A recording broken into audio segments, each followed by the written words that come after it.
ঠাকুর বলছেন সবচেয়ে দুর্ভাগ্য বাবা মা সেই বাবা মা যাদের ভাগে খেতে হয়।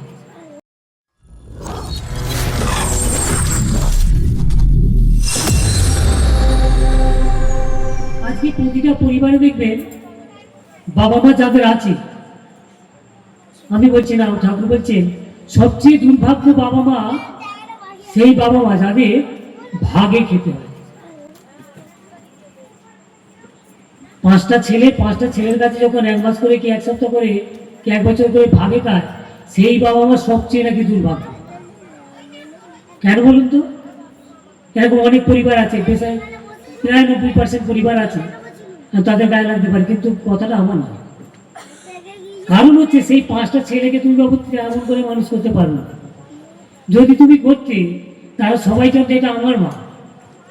তুমি 5 ছেলের মা হয়ে তুমি কিন্তু রানীর মতো বাস করতে পারো। তুমি এমন করে মানুষ করেছো যে তোমার 5টা ছেলেকে ওই 5 মাস ভাগ করে ভাগ করতে হচ্ছে। আজকে যাই 30 তারিখ হয়ে গেল, কালকে ওখানে চলে যাবো। এটা খুব দুর্ভাগ্যের ব্যাপার। এইখানে আমি ভাগ্যবান, আমার বাবা মা ভাগ্যবান, তাই তাদের আজকে স্মৃতিবাসন করছি। কারণ তেনারা থাকাকালীন আমাদের কোনো ভাগে খুব খাওয়াতে হবে। আমার মেজো ভাই জানতো আমার মা আমার বাবা, আমার ছোট ভাই জানতো আমার মা আমার বাবা, আমি জানতাম আমার মা আমার বাবা, তাই আমাদের এই ভাগ করতে হয়। এইখানে একটা সৎসঙ্গের প্রাসঙ্গিকতা। এইখান থেকে আজকে এই যে একটা কথা খুব আমার খারাপ লাগছে, অহংকারে লাগছে। কোনটা জানেন? যখন সবাই বলছে চিন্ময়দা করেছে, এই চিন্ময়দা এই আয়োজন করেছে, এই চিন্ময়দা উৎসব করেছে, কথাটা কিন্তু খুব খারাপ শুনতে লাগছে আমার, বিশেষ করে। কারণ এটা আমি করিনি। আজকে যখন আমার পরিবারে উত্থাপন করলাম যে এরকম এটা করলে কেমন হয়, আমার পরিবারবর্গ সবাই তো হ্যাঁ দিয়েছে বলেও করতে পেরেছে, তারা আমাকে ফুল সাপোর্ট করে বলে তো করতে পেরেছে। হ্যাঁ, আমি 10 টাকা নিয়ে নেমেছিলাম, 10 টাকার মতো একটা সৎসঙ্গ করব। সেখানে আমার পরিবার আরো 10 টাকা দিয়ে বললো 20 টাকার মতো সৎসঙ্গ। আমার গুরু ভাই আছে কিছু, আমার আত্মীয় আছে কিছু, তারা বললে আমরাও 2 টাকা করে দেবো, তুমি 30 টাকার মতো করে সৎসঙ্গ। আজকে তবে কিন্তু একটা যেখানে চাঁদা তুলে অর্ঘ অবদান আদায় করে একটা উৎসব করতে গেলে হিমশিম খেতে হয়, সেখানে কিন্তু অনায়াসে একটা উৎসব হয়ে গেছে। কিভাবে হয়েছে আমি সত্যি এর ব্যাখ্যা দিতে পারবো না। আমি আসিমদার সঙ্গে যুক্তি করেছিলাম যে আমি প্রতি বাড়ি বাড়ি ঘুরি, প্রতি বাড়িতে আমি সেবা নিয়ে। আমি আজকেও অনেকজনকে বলেছি যে তোমাদের বাড়ি গেলে কত আমাকে সেবা দাও, যত্ন করো। আমি কিন্তু দিতে পারছি না, কথা বলতেই পারছি না তোমার সঙ্গে। তা আসিদাকে বললাম যে একদিন এক কাজ করো না, আমার বাড়িতে একটু আনন্দবাজার করা হবে 20-50টা লোক নিয়ে। বললে হ্যাঁ করো, সন্ধ্যাবেলা প্রার্থনা করে তাহলে ছুটি। কথা হলো, তারপরে সব আয়োজন হলো। এবারে কথা হলো কি যে আনন্দবাজার রান্না তো হবে, আমরা যে 20-50 জন খাবো, তো ততক্ষণ যারা আসবে তারা তো সেই ভুয়েই করবে। তো এক কাজ করো, ওই গান বাজনার আসন করতে গিয়ে তখন বললো তাহলে একটু প্রতিযোগিতা হয়ে যায়। প্রতিযোগিতা হয়ে যেতে গিয়ে তখন বলে সাধারণ সভা হয়ে যায়। এইরকম করতে করতে ভোর থেকে একদম রাত পর্যন্ত অনুষ্ঠান হয়ে গেল। এই যে কোথা থেকে এই যে কৌশল কোথা থেকে যে হয়ে গেল আমি জানি না সত্যি। তাই আমার খারাপ লাগে যে চিন্ময়দা করেছে, এটা ঠিক না, আমি করিনি। আমি ভাগ্যবান এইখানে যে আমার বাবা মা আমাকে সত্যি করে একটু আশীর্বাদ করে গেছে, যে আমি ঠাকুরের হয়ে উঠি, ঠাকুরের হওয়ার চেষ্টা করছি। এই যে এতগুলো মানুষ এসেছে, আমার নিজের রক্তজ আত্মীয় এখানে কেউ নেই, আমার নিজের রক্তজ আত্মীয় এখানে কেউ নেই, কিন্তু এখানে যতজন আছেন তার কোথায় বাড়ি কেউ জানে, কিন্তু সবাই আমার আত্মীয়। কেন? এই হচ্ছে সৎসঙ্গের প্রাসঙ্গিকতা। এই সৎসঙ্গ করলে এইগুলো হয়। ঠাকুর বানিয়ে দিলে মানুষ আপন টাকা পর যত পারিস মানুষ ধর। আমি যদি মানুষকে না আনতে পারি, টাকা আমার আসবে না। তাহলে মানুষ এসেছে, কে আমাকে বলছে তুমি এটা রাখো, ঠাকুরের কাজে লাগাবে। কেন বলছে? সেই মানুষটা এসেছে বলে তবে তো। কেউ কিন্তু মানি আমাকে পাঠিয়ে দেয়, তুমি চোখ করো, তাই তোমাকে 1000 টাকা পাঠিয়ে দিলাম।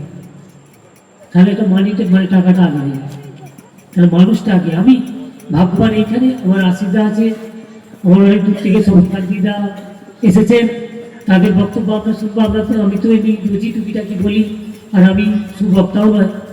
আমি এইটুকু বলি যে অনেক ভাগ্যক্রমে আমরা সদ্গুরুর সন্ধান পেয়েছি।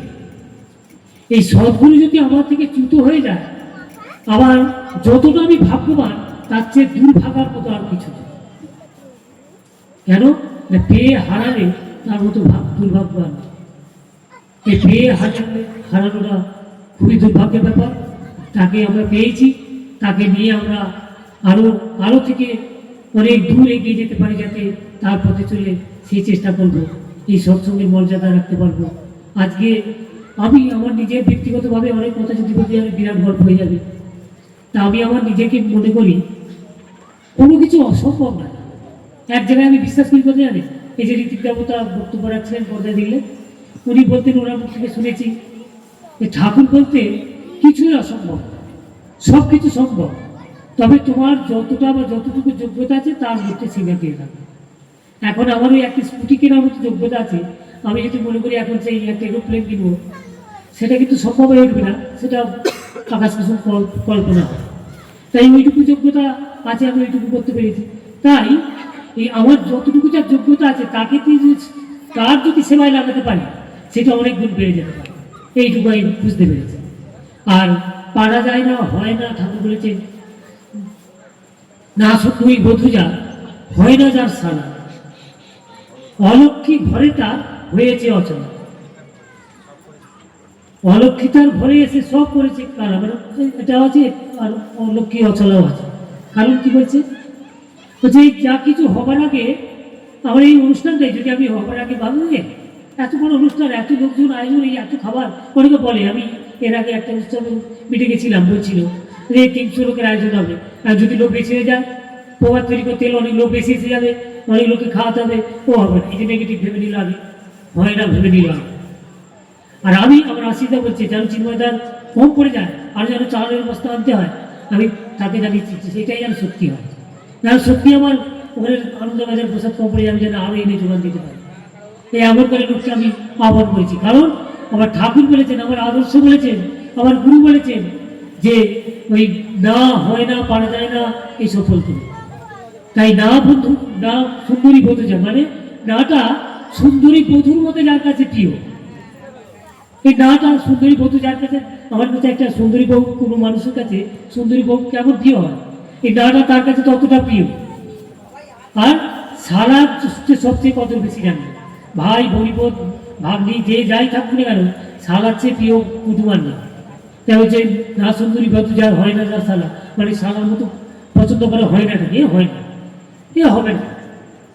তাই বলছি অলক্ষী তার ঘরে এসে সব কালা করে দেবে। তাই এই ঠাকুরকে যদি আমি মানতে পারি, এইভাবে মানতে হবে যে হয় না মানে সব হতে পারে। আমার এই যে অনুষ্ঠানটার জন্য আমার পরিবারের যে কেউ অমত হয় তা নয়, কেউ কেউ তো অমত আছে কিছুটা, কিন্তু সেও তো দেখে নিল যে না এটা হয়। তাই আমার কর্তব্য কি, তাকেও সেখান থেকে তুলে এনে হয়টাকে পরিচয় করিয়ে দেওয়া, যে হয় না বলে কিছু নেই। আমার ঠাকুর যখন বলেছেন হয় সবই, তাই যেটা করে তাকে বুঝিয়ে দেওয়া যে এটা হয়। তাই আমি আর বেশি কিছু বলছি না, একটাই বলি, সবাই কাছে অনুরোধ করি, আমার প্রভু পরম প্রবেশ ঠাকুর অনুকূলচন্দ্রকে ধরে কিছু হতে হবে। কত শুনলাম, কত বললাম, কত খেলাম, কত গেলাম, কত সৎসঙ্গ করলাম, কি করলাম, এসব কিচ্ছু নয়। আমাকে কিছু হতে হবে, আর তাকে ধরে হতে হবে। তাকে না ধরে হওয়া কিন্তু অসম্ভব।